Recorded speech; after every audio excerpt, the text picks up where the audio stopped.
Hello everyone. तो आज हम जो टॉपिक डिस्कस करेंगे वो है अस्टिलैगो। अस्टिलैगो को लूज स्मट ऑफ व्हीट भी कहते हैं। तो आपको इस तरीके से भी क्वेश्चन आ सकता है कि loose smut of wheat is caused by, या फिर आपको फिलिप्स के फॉर्म में भी पूछ सकते हैं। ठीक है, तो उसका आंसर क्या होगा? अस्टिलैगो। तो सबसे पहले हम इसकी क्लासिफिकेशन या सिस्टमेटिक पोजीशन डिस्कस करते हैं। इसका किंगडम है माइकोटा। माइकोटा क्यों है? Because of A chlorophyllous nature, क्योंकि ये ए क्लोरोफिलस नेचर का होता है। इसको किंगडम माइकोटा में रखा गया according to Whittaker classification.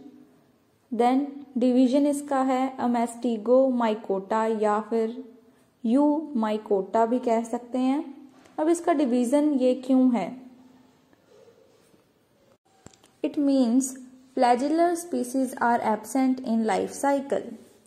Then इसका जो क्लास है वो है बेसिडियोमाइसिटीज। मीन्स जो फ्रूटिंग बॉडी बनेगी इसमें वो क्या होगी? बेसिडियम, और बेसिडियम के अंदर क्या बनेंगे? बेसिडियोस्पोर्स। इसलिए इसका जो क्लास है वो बेसिडियोमाइसिटीज है। Then order is Ustilaginales. मैंने आपको पहले भी कई मेंबर्स करवाए हैं, उसमें मैंने बताया था कि जो ऑर्डर है उसके अंदर क्या होता है कि जो हमारा जीनस है उसके पीछे एलीज लग जाता है। देन फैमिली अस्टिलैगिनेसी, जो फैमिली होता है उसके अंदर जीनस के पीछे एसी लग जाता है। एंड देन जीनस है अस्टिलैगो। जब भी आप लिखेंगे जीनस या स्पीसीज लिखते हैं तो you need to underline that. ठीक है। Now Ustilago is commonly called smut fungus. जो अस्टिलैगो है that is commonly called smut fungus, उसको कॉमनली स्मट फंगस कहा जाता है। क्यों कहा जाता है? Because it produces black dust like spores which resemble soot और स्मट। क्योंकि ये इस तरीके के स्पोर्स प्रोड्यूस करता है, ब्लैक कलर के डस्ट जैसे स्पोर्स प्रोड्यूस करता है। तो इनके जो स्पोर्स है ना वो जली हुई राख के जैसे उससे रिजेंबल करते हैं, इस वजह से इसको स्मट फंगस कहते हैं। It produces spores on cereals like wheat, barley, maize, oat and causes smut diseases. तो ये डिसीज किस में कॉज कर सकता है? व्हीट में कर सकता है, बार्ले में कर सकता है, मेज में कर सकता है, ओट्स में कर सकता है। तो उनमें ये डिसीजेस कॉज कर देगा। कौन सी डिसीज? Smut disease. ठीक है, जिसमें black dust like spores produce होते हैं। Then all the species of Ustilago are autoecious, that is completing their life cycle on one host. They cause heavy losses to crops, thus reducing yield from 20 to 50%। तो जो species हैं Ustilago की वो ओटोशियस nature की हैं। ओटोशियस का मतलब होता है कि वो अपना लाइफ साइकिल वो एक ही होस्ट पर कंप्लीट करेंगी। They cause heavy losses to crops thus reducing yield from 20 to 50%। इसका मतलब क्या है कि अगर ये बीमारी किसी भी क्रॉप को हो जाती है तो उसमें लॉसेस बहुत ज़्यादा होंगे। 20 to 50% जो है इतना रिड्यूस हो सकता है यील्ड इससे। Then smut are of two types. जो स्मट्स हैं वो दो तरह के होते हैं, एक लूज स्मट और दूसरा कवर्ड स्मट्स। लूज स्मट तो अभी हम पढ़ ही रहे हैं, Ustilago is loose smut of wheat. तो अब हम दोनों को डिस्कस करते हैं कि लूज स्मट क्या होता है और कवर्ड स्मट क्या होता है। लूज स्मट में क्या होता है कि in this type spores are directly exposed to air at the time of flowering. इसमें क्या होता है, जब फ्लावरिंग होती है उस टाइम पर स्पोर्स जो हैं they are directly exposed to air, air के पूरे कांटेक्ट में आते हैं। इनके ऊपर कोई भी मेम्ब्रेनस स्ट्रक्चर प्रेजेंट नहीं होता। These spores are not covered by any membranous structure। ठीक है, spores are dispersed by wind। तो जो spores हैं वो wind से disperse हो जाएंगे। Example Ustilago ट्रिटिकाई which is loose smut of wheat, जो हमने डिस्कस करना है। Now Ustilago avenae which is the loose smut of oat, Ustilago nuda which is loose smut of barley, Ustilago cynodontis which is a loose smut of doob grass और साइनाडोन।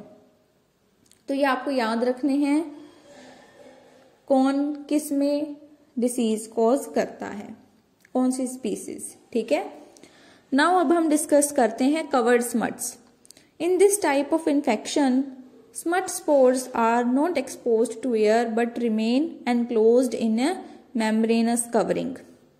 इसमें जो smut जो हमारे पास covered smut है उसमें spores जो हैं वो डायरेक्टली एयर के साथ एक्सपोज नहीं होते, उनके ऊपर एक मेम्ब्रेनस कवरिंग प्रेजेंट होती है।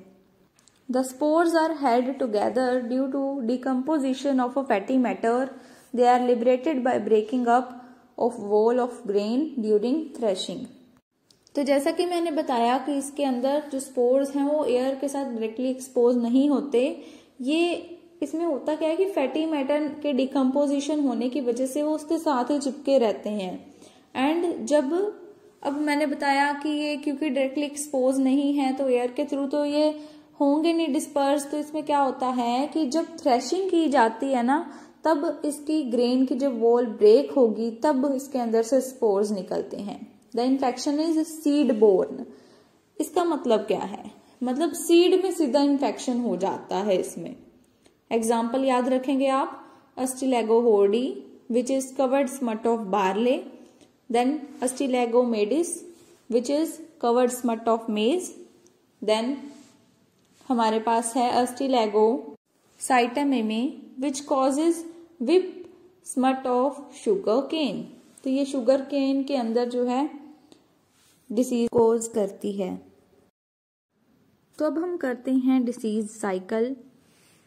तो डिसीज साइकिल कैसे स्टार्ट होता है, ये देखिए लेफ्ट साइड पर आपको वीट की इन्फ्लोरेसेंस दिख रही है जो कि जिसके अंदर इन्फेक्टेड ग्रेन्स हैं। हम अपनी जो लैंग्वेज है उसमें क्या बोलते हैं, सिट्टा। जो सिट्टा है वो इस तरीके से दिखता है जैसे जला हुआ हो। इसमें जो भी ग्रेन्स हैं वो इन्फेक्ट हो चुके हैं, उनके अंदर स्पोर्स भरे हुए हैं। They are spore filled infected grains. इनको स्मटेड एयर्स भी बोलते हैं। अब अगर इन ब्लैक स्पोर्स को स्लाइड पर रख के अगर हम उसे माइक्रोस्कोप के नीचे देखें तो हमें बाइन्यूक्लिएटेड स्पोर्स दिखते हैं जिनको बोलते हैं टेल्यूटोस्पोर्स, या इसको और भी एक नाम से बुलाते हैं विच इज क्लेमाइडोस्पोर्स। इन बाइन्यूक्लिएटेड स्पोर्स का मतलब क्या है कि इसमें 2 न्यूक्लियस होंगे, ठीक है। तो इसमें आगे जो प्रोसेस होगा वो क्या होगी, कैरियोगैमी। कैरियोगैमी मतलब न्यूक्लियस जो हैं दोनों वो फ्यूज करेंगे। दोनों जो न्यूक्लियस हैं वो क्या करेंगे, फ्यूज करेंगे। अब उसमें जो एक न्यूक्लियस है ना वो है प्लस स्ट्रेन का और जो दूसरा है वो माइनस स्ट्रेन का है। एक मेल को बिलोंग करता है, दूसरा फीमेल को बिलोंग करता है। इन दोनों में फ्यूजन होती है और इस प्रोसेस को बोलते हैं कैरियोगैमी। अब ये इसमें होता क्या है कि ये विंड से डिस्पर्स हो जाते हैं, हवा से किसी हेल्दी प्लांट के स्टिग्मा के ऊपर चले जाएंगे। या सपोज मान लो कि जो ग्रेन्स हैं, जब इनके ग्रेन्स हेल्दी प्लांट, अब क्या है कि मान लो इनके ग्रेन बन गए, ठीक है। अब ग्रेन में थोड़ी सी इन्फेक्शन है, उसमें स्पोर्स थे ना, तो नेक्स्ट ईयर उसने दोबारा से उसे सो करना है फार्मर ने। एक ईयर उसने इन्हें स्टोर करके रख लिया एंड नेक्स्ट ईयर उसने क्या किया, उनको फिर से सो कर दिया जमीन में। अब उन्हें जब उसने सो कर दिया जमीन में, इनको फेवरेबल कंडीशंस मिल गई, देन स्पोर ने मिट्टी के अंदर ग्रो करना शुरू कर दिया। ये छोटे से जो ये स्ट्रक्चर बना ना इसको बोलते हैं माइसीलियम। ये एक्चुअली प्रोमाइसीलियम बना है, मतलब अभी तक ये पूरा माइसीलियम नहीं बना, प्रोमाइसीलियम बना है। इसमें शुरू से ही इन्फेक्शन इसमें लगा ही हुआ है क्योंकि जो हमने सीड ही सो किया है उसके अंदर ही इन्फेक्शन था, यानी शुरू से ही इसमें इन्फेक्शन होगा। तो इसमें आप देख सकते हो न्यूक्लियस कौन सा है, न्यूक्लियस इसके अंदर डिप्लॉइड है, कैरियोगैमी हुई थी इसमें, तो क्या होगा इसमें अब मियोसिस होगी। ठीक है, तो अब हमें पता है कि माइसीलियम थोड़ा और बड़ा होगा, जो प्रोमाइसीलियम है वो थोड़ा सा और बड़ा हो गया एंड फिर इसमें मियोसिस हुई, तो माइसीलियम जो है वो बड़ा हो गया और उसने बेसिडियम बना दिया। ठीक है, अब जो न्यूक्लियाए हैं उन्होंने भी डिवाइड करके 2 न्यूक्लियाए बना दिए।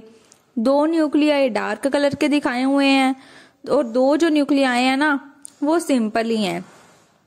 2 मेल स्ट्रेन को रिप्रेजेंट कर रहे हैं, 2 फीमेल स्ट्रेन को रिप्रेजेंट कर रहे हैं। ठीक है, एक को प्लस एंड जो दूसरा है उसको माइनस स्ट्रेन कहेंगे। देन आप देख सकते हो इसमें क्या हो रही है, सेप्टा फॉर्मेशन हो रही है, इसमें सेप्टा फॉर्मेशन हो जाएगी। देन ये जो बल्ज निकल रहा है ना, बल्ज, इसको बोलते हैं हम बेसिडियोस्पोर्स। ये स्पोर्स जो हैं इनको क्या बोलते हैं, बेसिडियोस्पोर्स। 2 प्लस स्ट्रेन के होंगे, 2 माइनस स्ट्रेन के होंगे।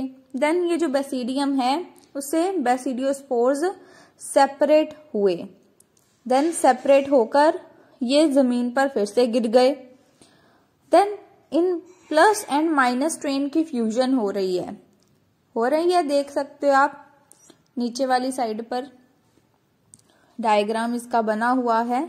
इन दोनों में फ्यूजन हो गई। देन सपोज हमें पता ही है और भी उसने सीड और बोए होंगे ना, सो करे होंगे जमीन में, तो उसके पास ही एक और सीड भी था, सो किया हुआ था उसने। देन बेसिडियोस्पोर फ्यूज करके माइसीलियम बना देंगे, माइसीलियम फिर सीडलिंग को इन्फेक्ट करेगा और जब सीडलिंग बाहर निकलेगी ना, जब वीट का ग्रेन प्लांट बन रहा है वो बाहर निकलेगा तो उस पर फंगल माइसीलियम ग्रो कर रहा है।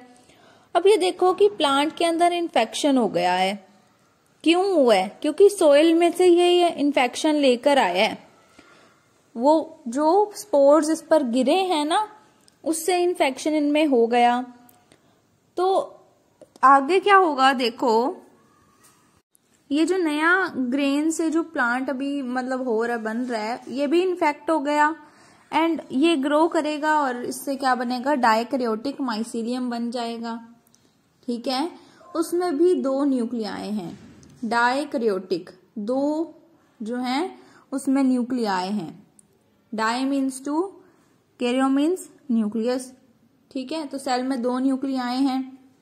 इसके अंदर भी आगे क्या होता है कि ये हमें किस तरीके से पता चलता है, अगर हम इसका थोड़ा सा पार्ट लेकर प्लांट को खोलकर इसके माइक्रोस्कोप के नीचे हम स्लाइड बनाकर रखते हैं ना, तो इसमें हमें डायकैरियोटिक माइसीलियम दिखता है। और जब वेजिटेटिव प्लांट जो ग्रोथ है इस प्लांट की, जब वो पूरी हो जाएगी तो इसमें फ्लावर्स आएंगे, फ्लावर्स आगे फ्रूट बनाएंगे, फ्रूट से आगे सीड बनेगा। अब जो डायकैरियोटिक माइसीलियम है वो ओवरी को इन्फेक्ट कर रहा है, इन्फेक्टेड ओवरी मेंशन किया हुआ है। तो जब ओवरी के अंदर इन्फेक्शन आ गया तो पूरी इन्फ्लोरेसेंस में आ जाएगा, जो प्रॉपर ग्रेन है वो ही नहीं बन पाएगा, जो स्पोर्स हैं वो उसमें हमारे पास स्मटेड अपीयरेंस दिखाई देगी और फिर से वही वो प्लांट हमारे पास आ गया जो इन्फेक्टेड दिखाई दे रहा है हमें। ठीक है, वीट की इन्फ्लोरेसेंस वाला, जो ऐसा लग रहा है जैसे ये प्लांट जला हुआ है। ये इसका पूरा डिसीज साइकिल है अस्टिलैगो का। Now control measures. First point है prophylactic methods which is also known as preventive methods. तो हम किस तरीके से ये डिसीज प्रिवेंट कर सकते हैं क्रॉप्स में, प्लांट्स में। First point is by plucking and burning of infected plants. जो प्लांट्स इन्फेक्ट हो चुके हैं उन्हें प्लक कर दिया जाए, वहां से निकाल दिया जाए या फिर उन्हें बर्न कर दिया जाए, जला दिया जाए।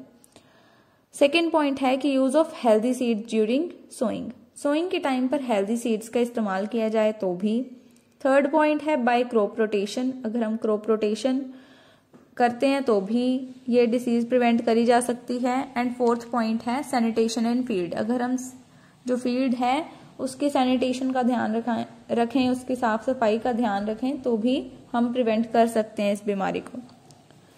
नाउ सेकेंड जो पार्ट है that is the therapeutic methods which is also known as cure methods और केमिकल मेथड्स। इसमें हम डिस्कस करेंगे first point which is by seed disinfection. किस तरीके से सीड को डिसइंफेक्ट किया जा सकता है? By soaking the infected seeds in 5% solution of copper sulphate for 2 hours. पहला तरीका ये है सीड को डिसइंफेक्ट करने का कि जो सीड्स हैं उनको, इन्फेक्टेड सीड्स हैं जो हैं उनको 5% कॉपर सल्फेट के सोल्यूशन में 2 घंटे तक भिगो कर रखना है। दूसरा मेथड है कि सोइंग से पहले सीड्स को वीक अल्कलाइन जो सोल्यूशन है फॉर्मेलिन का, उसके साथ ट्रीट करना है 15 मिनट के लिए। Before sowing seeds are treated with weak solution of formalin for about 15 minutes. Next method है by soaking of seeds in lime solution at 30 to 40 degree Celsius. तीसरा तरीका क्या है कि सीड्स को सोक करके रखना है हमने लाइम सोल्यूशन में 30 to 40 डिग्री सेल्सियस पर। और चौथा पॉइंट क्या है कि seed treatment with Vitavax and Bavistin is also effective. तो इनके साथ ट्रीट करेंगे हम तो भी ये इफेक्टिव ट्रीटमेंट है। इस तरीके से सीड को डिसइंफेक्ट किया जा सकता है। नेक्स्ट थेरापेटिक मेथड कौन सा है? Hot water treatment. इसमें क्या किया जाता है कि सीड्स हैं उनको गर्म पानी के अंदर भिगो कर रखा जाता है 4-5 घंटे के लिए। और पानी कितना गर्म होता है? उसका टेम्परेचर होता है 26 to 30 डिग्री सेल्सियस। इसमें क्या होता है, जो फंगल माइसीलियम है वो किल हो जाता है और सीड जो है वो डिसीज फ्री हो जाते हैं। Seeds are soaked in water at 26 to 30 degree Celsius for about 4 to 5 hours. Then the fungus mycelium is killed and seeds become disease free. Third point क्या है कि sun rays treatment. In summers, the seeds are soaked in water for about 5 hours in the morning and then exposed to bright sunlight. In this way, pathogen is killed. तो summers में क्या किया जाता है कि जो सीड्स हैं उनको पानी के अंदर भिगोकर रख दिया जाता है 5 घंटे के लिए मॉर्निंग में, एंड देन फिर उसको धूप में रख दिया जाता है और इस तरीके से पैथोजन किल हो जाता है। फिर उसके बाद फोर्थ पॉइंट क्या है कि by use of resistant varieties. अगर हम रेजिस्टेंट वैरायटीज का इस्तेमाल करते हैं, उनको ग्रो करते हैं, तो भी हम इस डिसीज को कंट्रोल कर सकते हैं।